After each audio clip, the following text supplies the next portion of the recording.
지난주에 우리는 이 돌아온 탕자에 관한 말씀을 함께 상고한 바가 있습니다. 집을 나갔던 둘째 아들이 집으로 돌아오는데 이 사람 참 낯짝도 두껍습니다. 제가 볼 때는 사람이라면 이 돌아올 수 없는 가족들에게 너무나 큰 상처를 주었습니다. 아버지에게 특히 깊은 상처를 주었는데 아버지에게 분깃을 요구합니다. 우리나라에서는 아버지 살아계셔도 유산을 요구할 수 있지만 유대인의 법에 따르면 아버지 살아생전에 유산을 나누어 줄 수가 없습니다. 반드시 아버지가 돌아가신 다음에 이 상속을 해주게 되어 있는데 둘째 아들이 아버지에게 내 분깃을 내게 주소서, 이 말은 어떤 의미가 있습니까?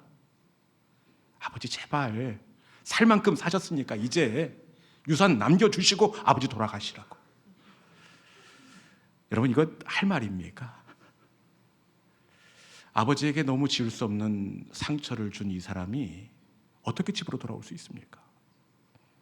그리고 이렇게 아버지 가슴에 대못을 받고 집을 나갔으면 그 유산 가지고 잘 살았으면 괜찮았을 터인데 이 재산을 어떻게 하였습니까?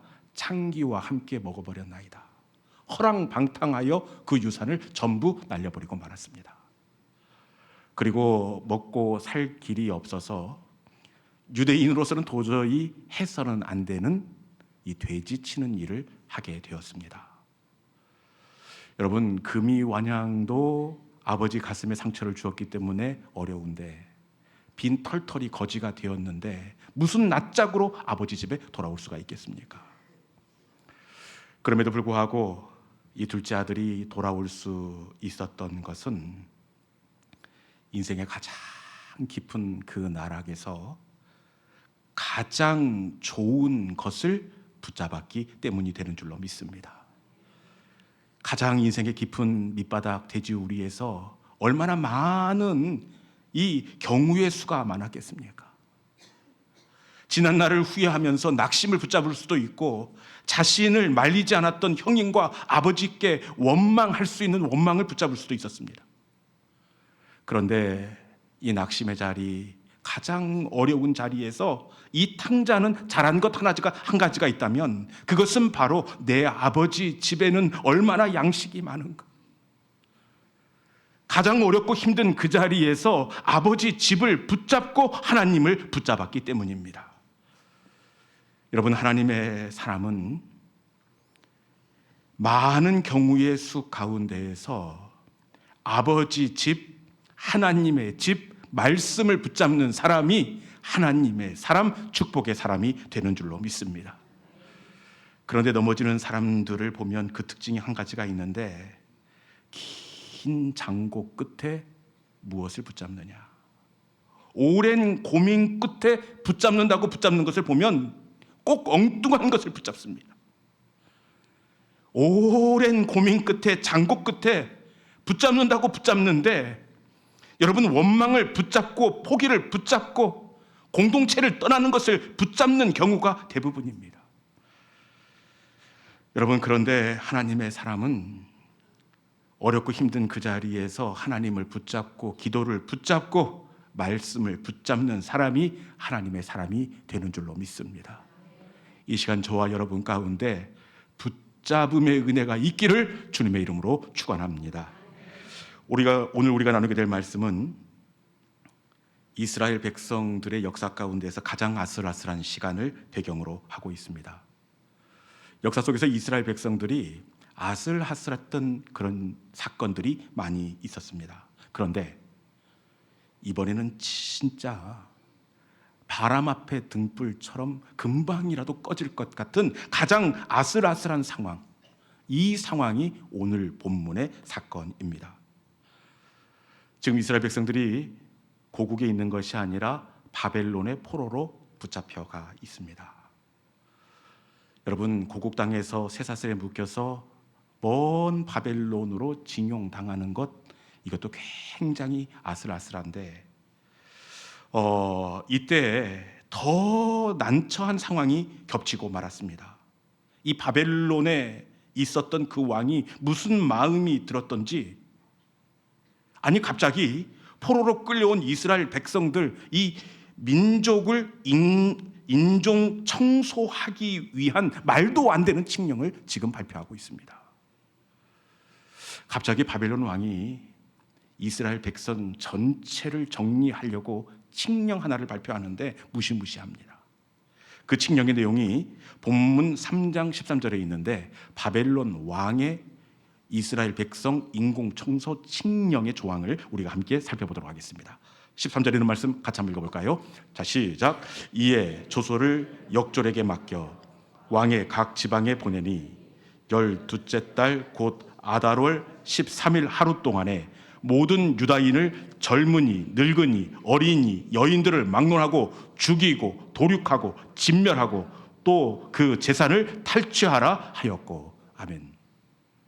지금 페르시아 왕이 이 칙령을 발표하고 있습니다.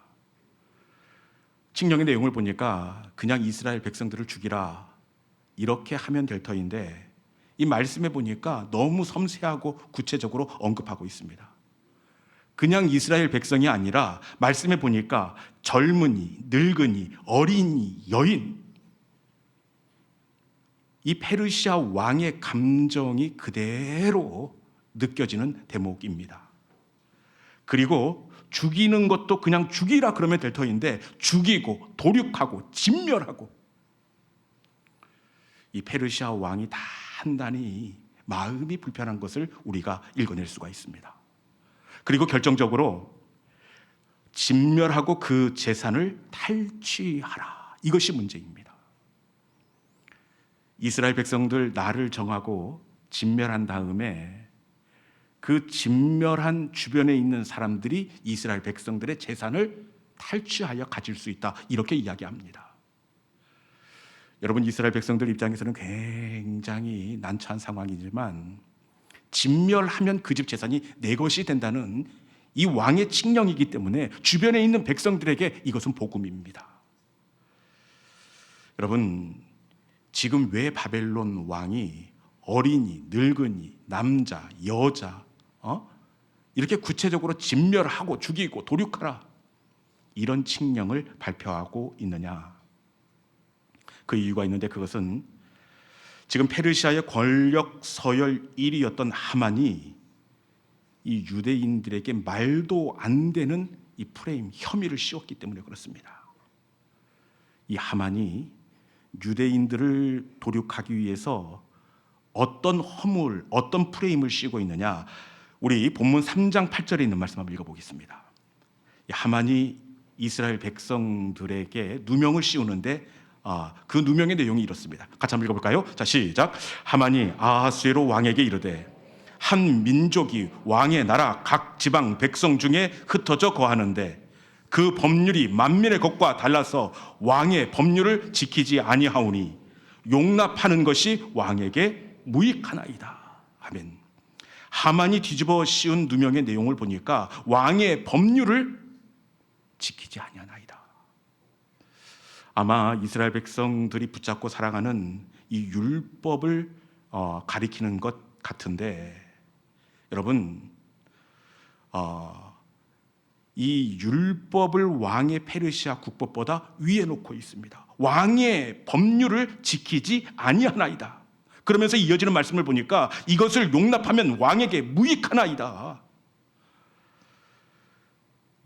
지금 이것을 용납하면 왕에게 무익하나이다, 이 말로 왕의 마음을 자극하고 있는데, 페르시아 왕 입장에서 내 페르시아에 지금 포로로 잡혀온 민족 중에서 페르시아의 국법을 지키지 않고 자신의 종교법을 우선 지키면서 페르시아 법을 무시한다고 이렇게 생각을 해보십시오. 이건 용납이 되겠습니까? 그리고 이것을 용납하는 것은 왕에게 무익하나이다, 이 말은 만약에 이것을 방관하면 페르시아에 붙잡혀 있는 또 다른 민족이 이스라엘 백성들의 본을 따서 페르시아의 국법을 무시할 것이 분명합니다. 이번에 이 이스라엘 백성들을 엄히 다스려서 페르시아의 질서를 세우는 것이 옳은 줄로 아뢰오, 이렇게 상소를 하고 있습니다. 여러분, 지금 하만이 유대인들을 없애기 위해서 프레임을 씌워서 누명을 지금 더 씌우고 있는데, 왜 하만은 이스라엘 백성들을 이렇게도 끔찍히 싫어하고 말도 안 되는 누명으로 저들 없애려고 하고 있는 것일까요? 그 이유가 있는데, 이 하만은 아각 사람 아말렉 사람이었기 때문입니다. 아말렉 사람, 그러면 뭔가 싸한 느낌이 이렇게 들게 되는데, 이 아말렉은 역사 속에서 끊임없이 이스라엘을 괴롭게 했던 민족이었습니다. 이스라엘 백성들이 애굽에서 나온 다음에 겨우 홍해 바다를 기진맥진해서 건넜는데, 바로 기진한 그때에 이 아말렉 족속이 이스라엘 백성들을 배후 위에서 기습 공격하여 아주 곤란하게 했습니다.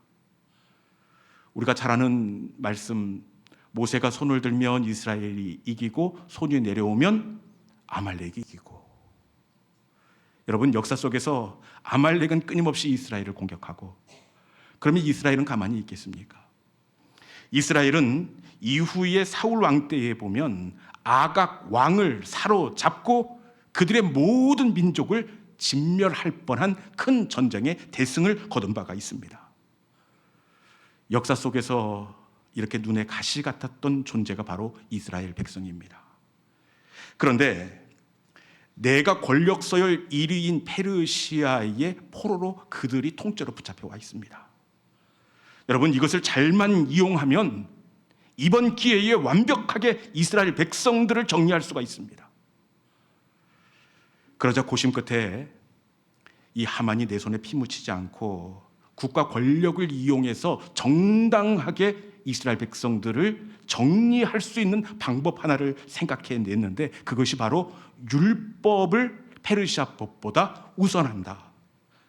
이런 과장된 프레임을 이스라엘 백성들에게 씌워서 이스라엘 백성들이 빠져나가지 못하는 덫을 놓게 되었습니다. 여러분, 지금 이스라엘 백성들이 하만이 설치한 덫에 이렇게 빠져들었는데 어떻게 빠져나올 수 있을 것 같습니까? 참 쉽지가 않습니다. 절대로 빠져나올 수 없습니다. 벌써 왕이 노하연 날짜까지, 이스라엘 백성들을 죽일 날짜까지 확정하였습니다. 그리고 파발이 전국 각지로 퍼져 나아갔고 인장 반지로 그 칙령에 인을 쳤습니다. 절대로 물을 수 없는 상황입니다. 그래도 목사님, 혹시 에스더가 있잖아요. 에스더가 어떻게 이 상황을 뒤집을 수 있지 않겠어요? 이렇게 물을 수 있지만, 여러분, 지금 본문 4장 11절에 보니까 말미에 왕에게 나가지 못한 지가 이미 30일이니라 이렇게 되어 있습니다. 왕을 아련하지 못한 지가 이미 30일이 넘었습니다. 여러분, 이것은 단순히 이 30일 날짜를 의미하는 것이 아니라, 이 여자들은 직감적으로 합니다. 30일이 아니라 왕의 마음이 떠났다는 것, 왕에게 다른 후궁이 생겼다는 것을 직감적으로 하는 겁니다. 여러분, 그렇다고 해서 만약에 억울한 마음에, 다급한 마음에 이 에스더가 왕의 허락도 없이 불쑥 왕을 찾아간다면 어떻게 되느냐? 이 페르시아에 왜 어떻게 이런 국법이 있는지 몰라요. 만약에 왕이 부르지도 않았는데 왕비가 나타난다, 그러면 아주 무례하고 방자한 일로 여겨서 절대로 살아남을 수가 없습니다. 하만이 쳐놓은 덫에 걸려서 유대인들은 꼼짝없이 살육을 당하고 진멸을 당할 수밖에 없습니다. 그것도 지금 이 계획을 권력 서열, 아각 사람, 아말렉 사람 하만이 밀어붙이고 있습니다. 그 누구도 이 상황을 바꿀 수가 없습니다. 그런데 3장까지는 절대로 바꿀 수 없을 것처럼 그렇게 보여지는데 이상합니다. 3장까지는 꽁꽁 얼어붙은 방법이 보이지 않는 겨울입니다. 그런데 3장에서 5장을 가보면 바람이 바뀌어 있습니다. 3장에서 4장을 지난 다음에 5장에 가보면 계절이 바뀌어져 있습니다. 어떻게 계절이 바뀌어 있느냐? 여러분, 왕이 부르지 않으면 왕비가 왕 앞에 나아갈 수 없습니다. 여러분, 불쑥 왕 앞에 얼굴을 내밀었다가는 지엄한 국법으로 엄벌을 당해야 할 상황입니다. 그럼에도 불구하고 에스더가 왕 앞에 4장을 지난 다음에 5장에 나아가게 됩니다. 이때 어떻게 분위기가 달라져 있느냐? 우리 에스더 5장 3절에 있는 말씀 같이 한번 읽어보겠습니다. 에스더 5장 3절입니다. 자, 시작. 왕이 이르되 왕이 에스더여, 그대의 소원이 무엇이며 요구가 무엇이냐? 나라의 절반이라도 그대에게 주겠노라 하니. 아멘. 지금 왕이 어떻게 하고 있습니까? 일반적인 상황이라면 걔 아무도 없느냐? 지금 무례한 일을 행하였도다. 당장 잡아가라. 이렇게 해야 될 터인데, 이것이 일반적인 상황인데, 여러분, 에스더가 불쑥 왕 앞에 나아갔음에도 불구하고 어떻게 하고 있습니까? 그대의 소원이 무엇이냐? 나라의 절반이라도 내게 주겠노라. 어떻게 연애할 때 많이 들어보셨습니까? 오빠가 별도 따주고 달도 따주고 그런다고 했는데, 여러분, 지금 이 페르시아 왕이 소원이 무엇이냐? 나라의 절반이라도 그대에게 주겠노라. 이렇게 여러분, 완전히 분위기가 달라져 있습니다.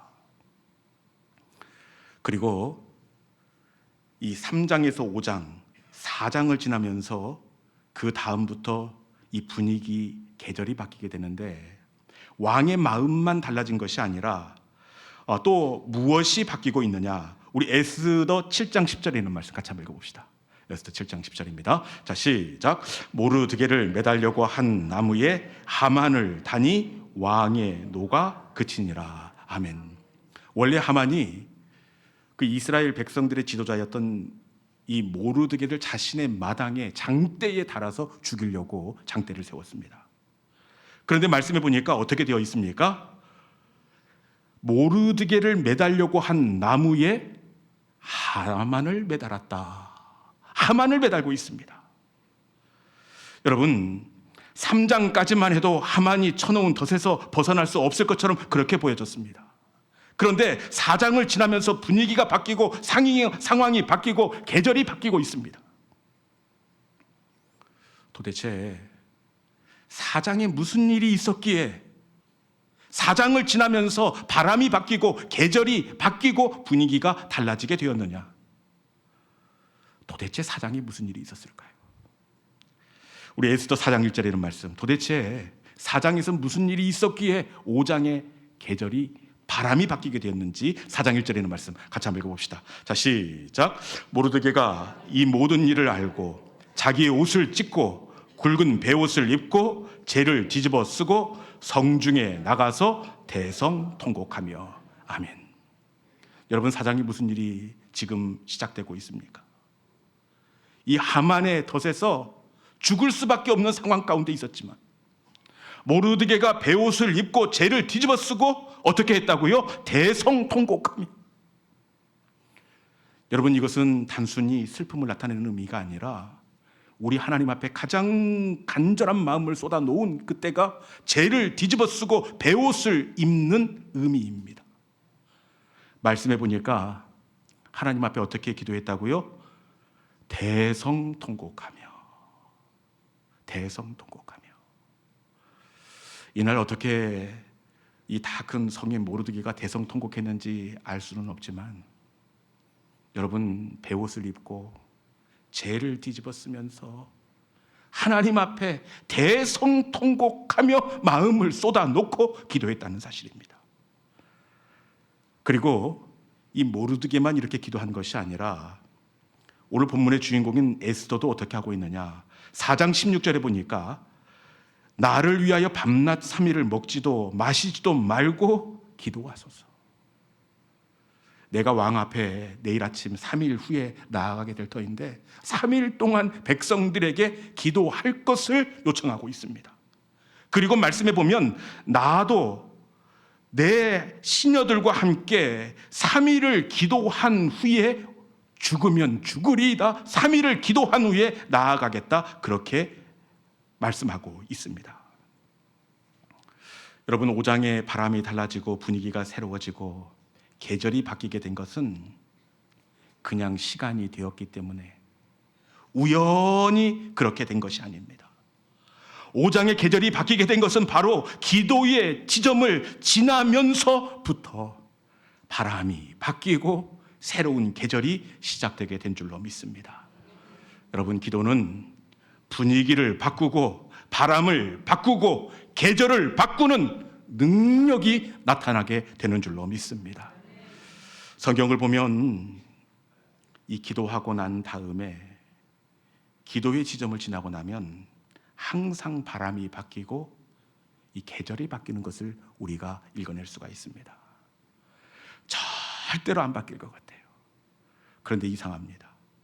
기도의 지점을 지나고 나면 부드러워지고 녹아지고 묶인 것이 풀어지게 되는데, 여러분, 동생 야곱을 죽이기 위해 칼을 차고 오는 형 에서의 마음의 계절도 언제 바뀌게 되었느냐? 이날 이 동생을 만나러 오는 형 에서가 진짜로 과격하게 말하면 야곱을 죽여버리려고 그랬습니다. 좀 더 싸납게 해야 되는데 진짜로 동생 죽이려고 왔습니다. 어떻게 할 수 있느냐? 동생을 만나러 오는데 여러분, 수행비서 몇 명이 아니라 400명의 칼을 찬 무장한 군인을 데리고 옵니다. 그냥 죽이는 것이 아니라 그동안 당했던 만큼, 억울했던 만큼 그것을 갚아주려고 야곱을 찾아오고 있습니다. 그런데 여러분, 32장을 지난 다음에, 창세기 32장을 지난 다음에 33장에 가보면 동생을 죽이겠다고 했던 에서의 마음이 녹아져 동생을 끌어안고, 동생을 극렬한 마음으로 이렇게 끌어안고 눈물을 흘리면서 화해하고 용서하게 됩니다. 도대체 32장에 무슨 일이 있었기에 33장에 새로운 계절이 시작되었느냐? 창세기 32장은 이 야복 강에서 밤이 새도록 야곱이 하나님께 기도한 장이 32장입니다. 밤이 새도록 하나님 앞에 대성통곡하며 기도할 때에 여러분, 형 에서의 마음이 녹아지고 이 관계 가운데 새로운 계절이 시작되게 된 줄로 믿습니다. 여러분, 기도는 계절을 바꾸는 능력이 있는 줄로 믿습니다. 우리 가정에도 기도로 계절을 바꾼 사건 하나가 있었는데, 아시다시피 저는 우리 집에는 딸만 셋인데 딸 그리고 목사 아이들, 그래서 순할 거라고 생각을 하시는데 그것은 착각입니다. 지금은 너무나 예쁘고 공부도 잘하고 그리고 얼마나 착한지.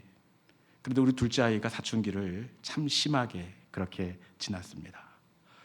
밖에서는 학교에서 뭐 반장도 하고 또 동아리 회장도 하고 멀쩡한데 일단 방문 열고 들어오면 썽이 나 있습니다. 그냥 부드럽게 얘기할 것도 일단 무조건 화부터 내고, 그리고 아픈 말들을 그렇게 어디 학원 다니는 것 같아요. 그때 그 아이들은 좋은 학원 다니는지 한마디 한마디가 가슴에 비수를 꽂습니다. 그래, 그때는 너무나 아프고 힘들어서 아유, 내 아이 하나 바로 세우지 못하는데 내가 목회를 해서 뭘 하나 자괴감이 들었습니다. 그래서 그 아이 때문에 목회를 접어야겠다 한 생각도 사실은 많이 했었습니다. 그런데 그해 중학교 1학년 겨울방학 때 교회에서 그동안에는 청년부를 중심으로 단기 선교를 가는데 그해 겨울에는 중고 청년부 연합으로 단기 선교를 가겠다, 그렇게 계획이 잡혔습니다. 그런데 제 생각에 그 아이가 캄보디아 단기 선교를 가면 뭔가 새로운 그 변화가 있을 것 같아요. 그래서 아이를 설득을 하고 또 윽박도 질러보고. 여러분, 그렇지만 그 아이가 가겠다고 하겠습니까? 안 하겠습니까?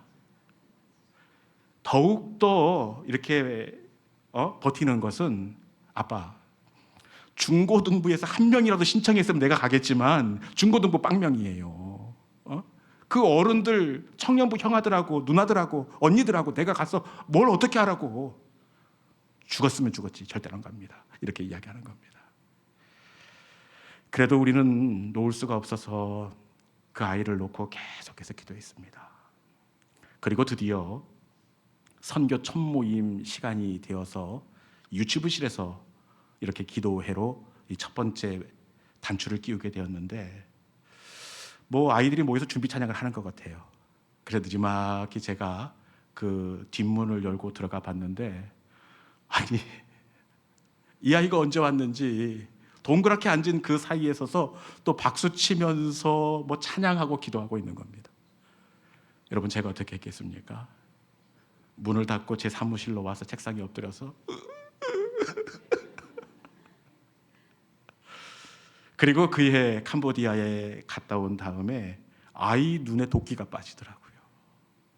그리고 점점 부드러워지고 또 공부도 아주 책임감 있게 잘해서 그 다음부터 반에서 1등을 놓치지 않았습니다. 여러분, 기도의 지점을 지나면 바람이 달라지고 기도의 지점을 지나면 계절이 새롭게 바뀌게 되는 줄로 믿습니다.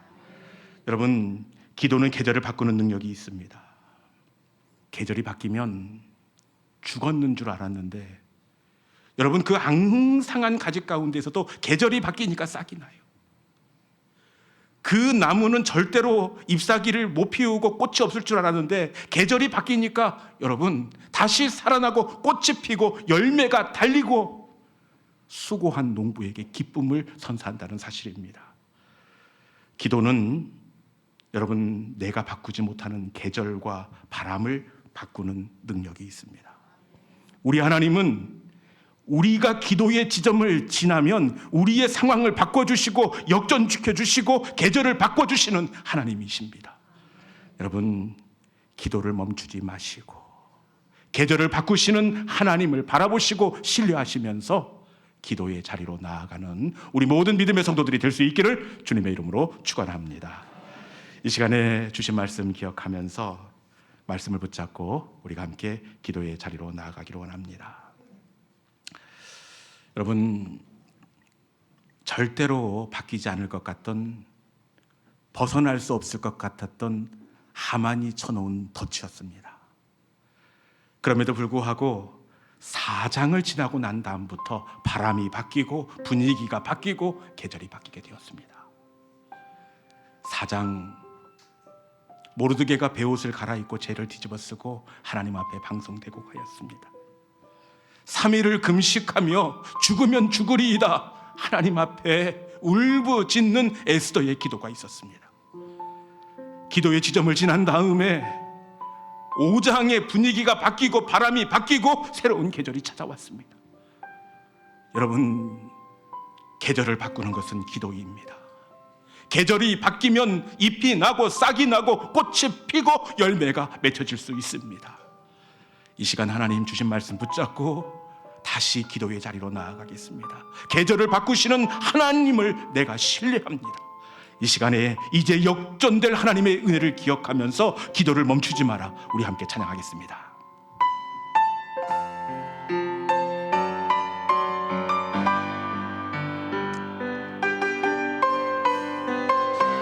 기도를 멈추지 마라. 기도를 멈추지 마라. 눈앞의 상황이 마음을 눌러도 원망치 마라. 너의 입을 지켜라. 저들은 너의 입을 보고 마음을 뺏기지 마라. 마음을 뺏기지 마라. 마라. 내가 널 도우지 않는단 소리에 너의 모든 게 불리해도 너는 기도를 계속해라. 너 기도를 멈추지 마라. 내가 너의 그 모든 상황을 바로 역전시키리니 너 기도를 멈추지 마라. 내가 잠시도 쉬지 않고 모든 걸 지켜보고 있으니 바로 역전돼. 다시 한번 할 거예요. 기도를 멈추지 마라.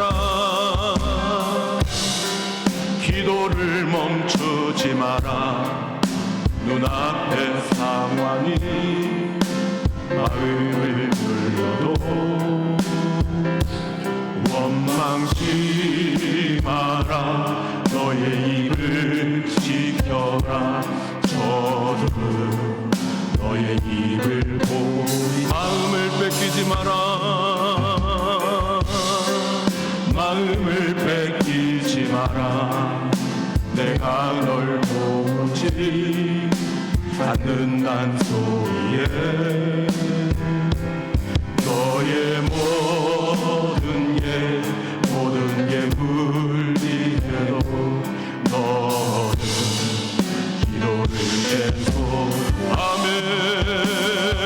너 기도를 멈추지 마라. 내가 너의 그 모든 상황을 바로 역전시키리니 너 기도를 멈추지 마라. 내가 잠시도 쉬지 않고 모든 걸 지켜보고 있으니 바로 역전. 너 기도를 멈추지 마라. 너 기도를 멈추지 마라.